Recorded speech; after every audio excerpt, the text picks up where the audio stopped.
Welcome to Streaming Idiots. I'm Tom Sinclair, the Chief Idiot. We hope that you've joined us live. We're broadcasting for right now on the VidBlaster channel, and it's being a lot of fun. This is actually segment 2 of our live broadcast on the VidBlaster channel. But if you're watching us on YouTube, well, we're glad you joined in. And for now, we're going to be posting all the streaming shows, all the Streaming Idiot shows on our VidBlaster channel, that VidBlaster Guy. If you're watching live, we're welcome to have you join us in the chat room. We've got a good crowd in there, and they're chatting about. Today, we're going to be talking about PCs for streaming and recording and instant replay and we're going to be talking about a lot of stuff because the basis of it is that I've actually built a couple of PCs, and I am really excited about them, and I wanted to share them with you. They're pretty kind of monstrous. That's just a little glimpse as to what they look like. I've got a video that I've done that I've walked through them, and I'll show you that video in just a second. I apologize in advance for the video because I'm not a video. I mean, I know I'm a broadcasting guy, but I'm not a video guy. And there's a big difference between what's live, what I'm doing with you right now, which is a lot of fun and really easy for me, and what's been taped and then recorded and then played back later. And so the audio is just terrible. But that's okay because, I don't know, maybe it's not okay. Anyway, I hope the audio doesn't offend you and make you turn it off. But here's the backstory. Here's the backstory on this.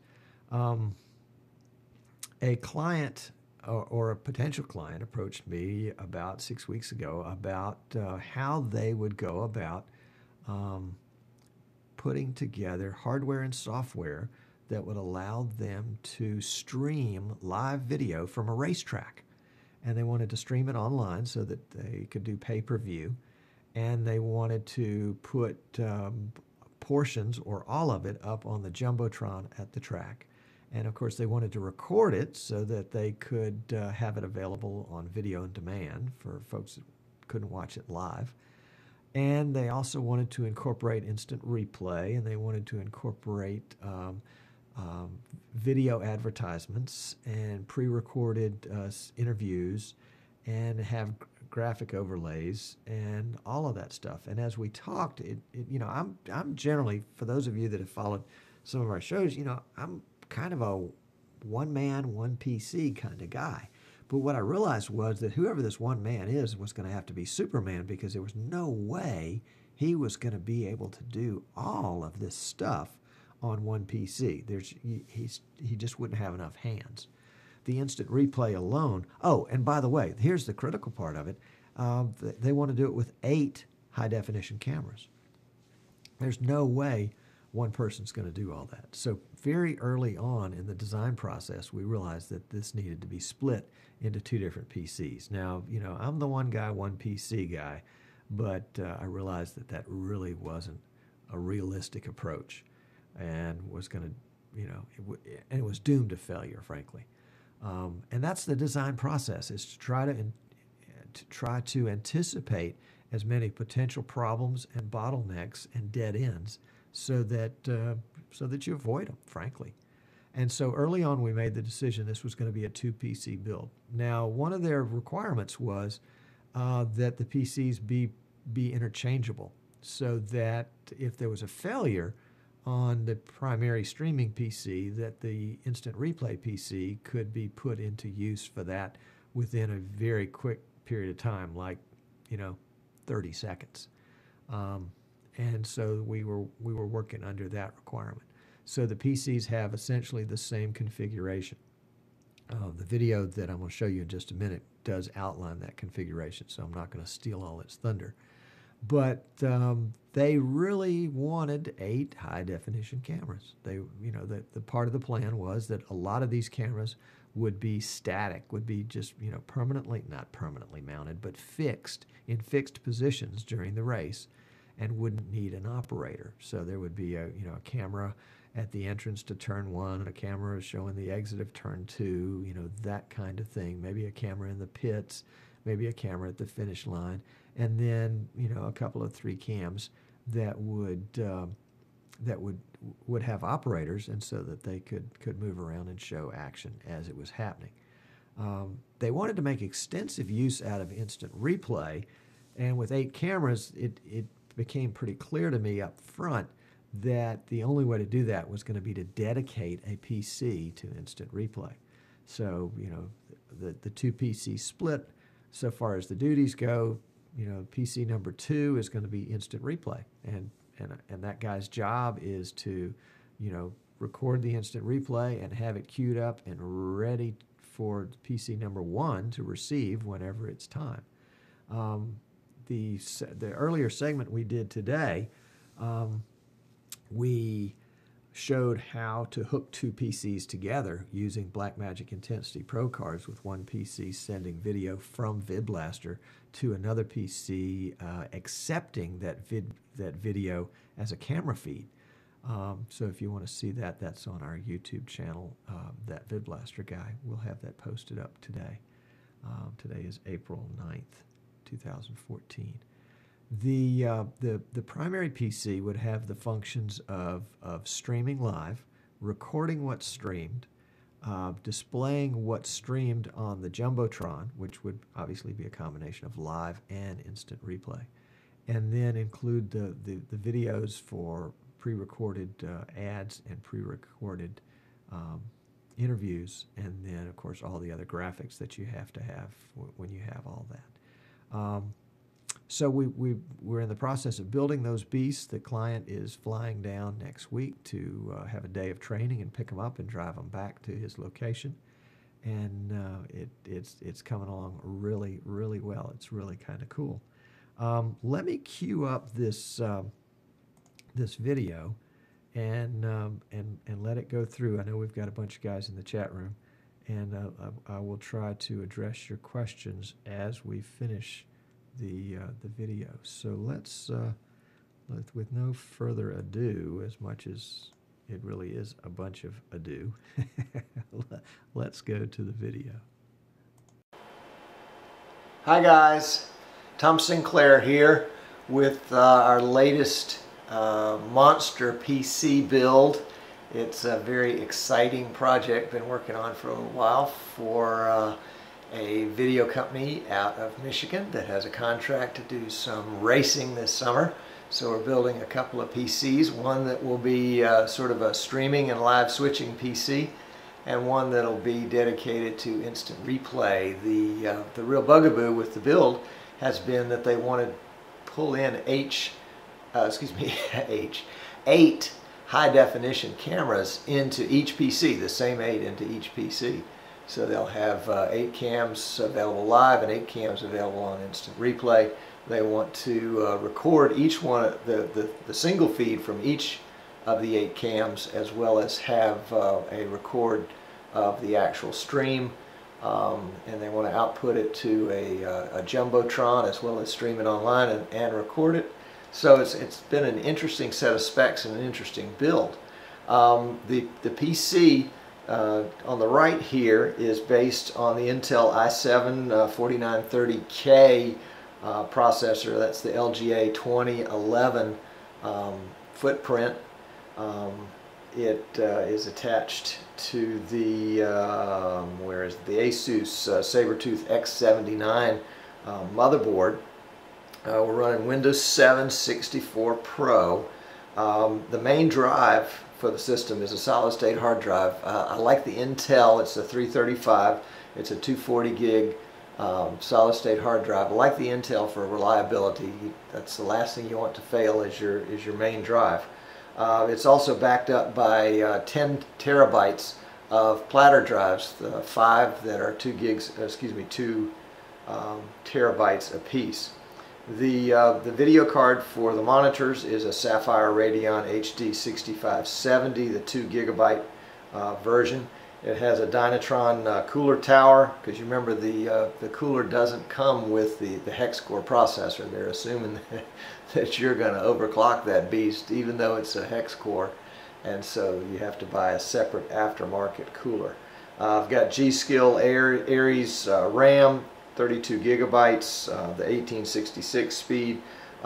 It's basically 4 sticks at 8 gigs a piece. The motherboard has room for 8 sticks, so I thought, well, let's just go ahead and get the 8 gigs, and that way, if people have the 8 gig stick, that way if folks want to upgrade later, they've got available slots.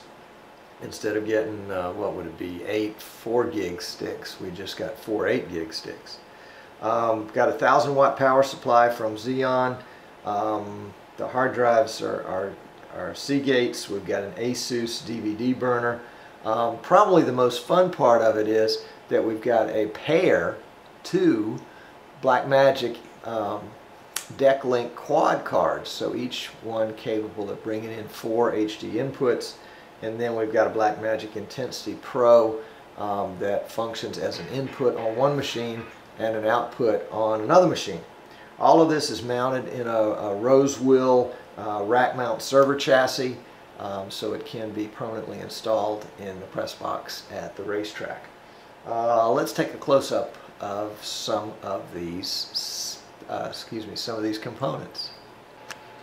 You know, as sexy as a CPU is, it's really not much to look at, and it's located underneath the cooler tower here. The cooler tower is a real beast of a tower and includes its own fan, so it's keeping everything nice and cool. Love this this Asus Sabertooth motherboard. It has got a fan here for the outputs, as well as another fan over here mounted for the SATA inputs. We've got 1, 2, 3, 4, 5 PCIe slots and a PCI slot. Don't know why you would want a PCI slot, but maybe people need that for the future. As you can see, we've got the one PCIe slot still, there we go, still open, but the others are filled with Black Magic Quad number 1, Black Magic Quad number 2, the Sapphire video card, and then the Intensity Pro card. A lot of good airflow in this case. It's a very noisy case, as you can see. We've got 2 fans in the back that are mounted in the case. Of course, we've got the fan for the power supply, the fan for the CPU, 2 fans built on the motherboard, a fan in the video card, and then 2 fans on the front of the case to keep the hard drives nice and cool. We've got 3 2-terabyte hard drives on the right side and 2 2-terabyte hard drives on the left side, with a solid state drive tucked down at the bottom, and then over to the left is the DVD burner. It's a pretty simple format. The case is nice and large and gives us plenty of room. Oh yeah, and there's our RAM, those little blue topped guys. We're not particularly well color coordinated here. We've got a brown motherboard with black trim, and you know, we're not in it for the pretty. The case is definitely not anything to write home about. It's just a normal rack mount case, nothing fancy. But this has been a really fun build. And by the way, did I mention that there are actually 2 of them? We haven't done our pretty wiring yet on this one, but it is a twin of the other. Part of the idea behind the twin is that if there ever were a failure in one system, whichever system it was, whether it was the main system or the replay system, it could be used without the replay system. So the replay system could be put into use as a streaming system if need be, until the streaming system was put back in service. So we've got, you know, 2 PCs that have essentially the same specs. They'll be used for different purposes, but they'll provide wonderful redundancy and some safety for the operators in that. Let's see, what else can I tell you about the systems? Did the Windows Experience Index on this, and of course, you know, just about everything pegged out at 7.9 except for the video card, but that's okay. We're not doing gaming, so we're not worried so much about that. In the VidBlaster benchmark, In the classic multi-core, which I think is probably the most accurate assessment of a PC's raw power, these screamers marked an 11, which so far as I can tell is the best score ever recorded on the VidBlaster benchmark classic multi-core. So we're doing some more tweaking to them today. We might overclock them a little bit and then take that test again. If so, we'll post results of that later. In the course of this build, one of the biggest parts was the speccing part, the specifying of the components. And the decision was made pretty early on that we were going for quality components. We weren't looking for the lowest price with anything, so you know, obviously price is always a consideration. But in this case, you know, the El Cheapo, Tom Sinclair, decided that I'd rather go towards the reliability end, since this is something that's going to be used in commercial purposes and has to work the first time, every time. So we got essentially the best components we had. You know, we didn't scrimp on the inputs, for example. We could have found cheaper cards that would probably work, but there's nothing like the Black Magic Decklink Quads for a card that has met the test of time and tried and true. You know, the installation of those cards obviously physically was really simple. You just slip them in the slot, and then the installation of the software and getting them to work happily with VidBlaster took a little tweaking, but no problems there. If you have any questions about this build, drop me an email, tom@vidblasterguy.com, and I'd be glad to chat with you about that and share some of the rationale behind that. We do have a couple of proprietary secrets that we use in our tweaking process, so we won't be talking about those. But the build is really pretty straightforward. It's a lot of fun. We had what we were going to do was a 72-hour burn-in period, but it ended up we decided to stretch it out to 4 days just to make sure that you know, all the components were going to function the way they should. You know, if something's going to fail, typically it's going to fail pretty early on, or it's going to last for a while. Motherboards might be the exception. I seem to have trouble with motherboards that crap out after about 18 months or 2 years. This particular motherboard from Asus has got a 3-year warranty, so we're assuming that it'll make it at least that long.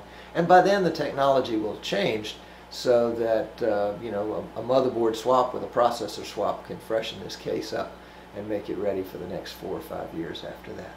If you have any interest in us building a PC for you, I'd be happy to talk with you about it. Again, price is not my biggest concern. I'm concerned about quality and longevity, getting the right tool for the job. There's nothing like having the right tool for the job and being out there. It's so very sweet.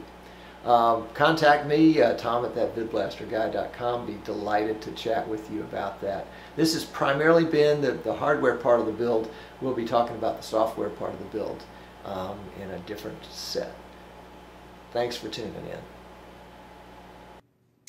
Okay, that was the video, and you can tell I am definitely not a videographer, although it was interesting to chat with Martin Kay and some others during the video, and I got some good tips as to how I might improve upon that in the future.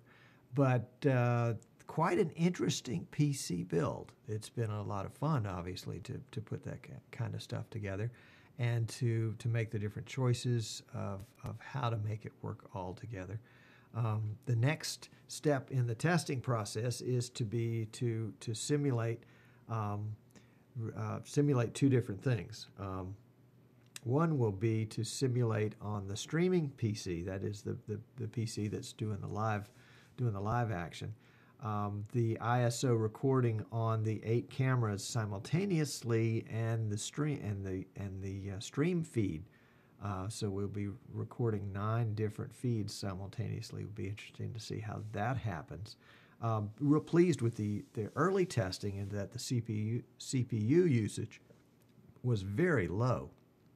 And of course that and then the disk access are the two things that worry me. And I guess the SATA bus being filled up with too much traffic, but we will have to see as that comes down. And then the second set of testing that we're going to be doing next will be very similar, and that will be on the instant replay PC to make sure that the way VidBlaster does its instant replay is that essentially it records an ISO. And then it makes notes as to where the in and out points are, so that if you want to play that clip, it'll go back to the ISO and play just beginning at that clip. So essentially, we're recording ISO on two different PCs, 8 of them on one and 8 on another, plus a stream on the first one. So it'll be real interesting.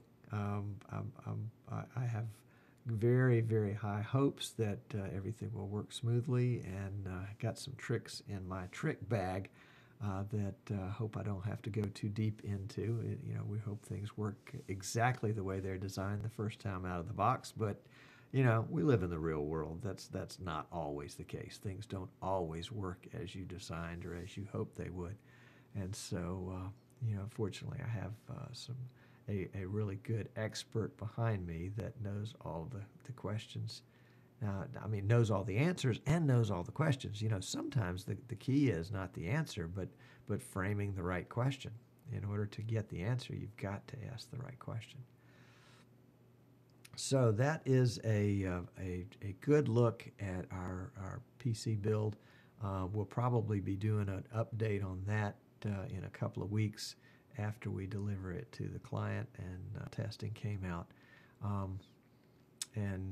Not to belabor a point, but if you're interested in having us build a PC for you, they're not cheap. They're not cheap, especially when it's a special use PC like this. And yes, I will, I'll answer the question that you may be thinking of. Yes, you can do this yourself. There's no doubt about it. I have great confidence in your ability to do this.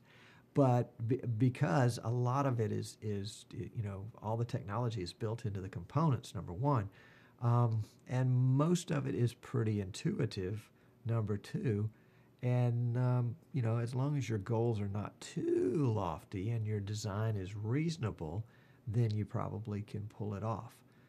Sometimes there's a fine line between an amateur's work and a professional's work, and it might be a difference of 5 or 10%. And if your requirements are not that high, then a 5 or 10% difference, that margin of error may not be important. But if your requirements are very precise, then you may want to go and find it worthwhile to have an expert do it for you. And I'd be happy to bring my expertise to the table and show that kind of thing. Coming up in future episodes of Streaming Idiots, based on this PC build, we will talk about how to install and configure the Black Magic Decklink Quad cards, because we used 4 of them on this build and had a good opportunity to play with them. The key for us in that was not the physical configuration, because they just popped right in, and the Black Magic drivers. Although Black Magic has somewhat of a checkered reputation for flaky drivers, these drivers worked the first time and have worked consistently every time we've been working with the cards, and so we're real pleased with how that worked out. And the configuration with VidBlaster is not as intuitive as I would like.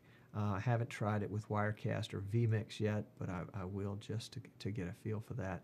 I suspect it just depends on how the software is configured as to whether it takes advantage of the settings that are available in the cameras themselves. Let's see, where were we going to go next? Did want to make a little note. This week in Las Vegas is the National Association of Broadcasters annual convention and trade show. Trade show being the great big part of it. 3 giant rooms. I wouldn't even call them rooms. We call them 3 giant arenas filled with all sorts of technology. It's like dying and going to heaven, at least for us, for us geeks. The market that we're in, the micro broadcasting market, is probably just a small segment of that show. but the show is so large that even though it's a fraction of a percentage, there's still a number of micro broadcasting technology products, software and hardware, and services there at the show. If you're interested in finding out more about that, we're not following it, but our friends at Studio Tech TV, Mark Johnson and Vance Willis, are there and are doing, I think yesterday they were doing hourly reports. I think if you went to YouTube and did a YouTube search for Studio Tech TV, they would pop right up, and you can go through and see all the videos that they've put on of the conference, the convention this week. The reason I mentioned that was because there was one interview that Vance did that was of particular note. I think the first interview he did actually, and was with a representative of Skype.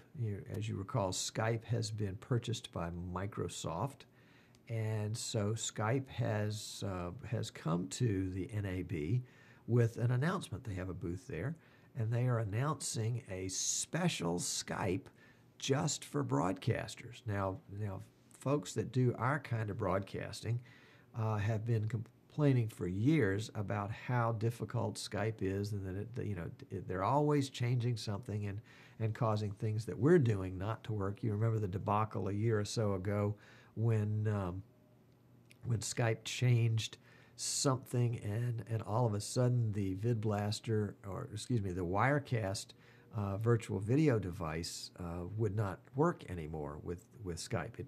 Wirecast couldn't send return video to your guest. Fortunately, VidBlasters still did and still does, at least fortunate for VidBlaster users. But lots of folks had to go back to the drawing board and rewrite parts of their software to make sure that it worked with Skype. Skype didn't care. Whatever they were doing, they were focused on their goals and their needs. Well, they seem to have gotten the message that there is a whole market out there of people that would like to use their product. I suspect the market that they're looking at is the market of the really big dogs. I mean, we're talking about CNN, Fox News, ABC, the guys that have got the big checkbooks. And their announcement that they made yesterday at NAB was that there was going to be a hardware-software solution that would provide broadcasters the ability to receive high-definition video, high-quality audio, and sync that and be able to bring that in as a video audio feed into a broadcast. The key words in that for me were hardware/software solution. That to me translates into a high dollar solution. I'm expecting that this is going to be somewhere in the $10, $15, maybe even $20,000 range. Not something that VidBlaster guy, the streaming idiot guy, is going to be going out and buying two of anytime soon. But the hope is, at least this is my hope, and all of this is premature because this product is not slated to be released until the first quarter of 2015.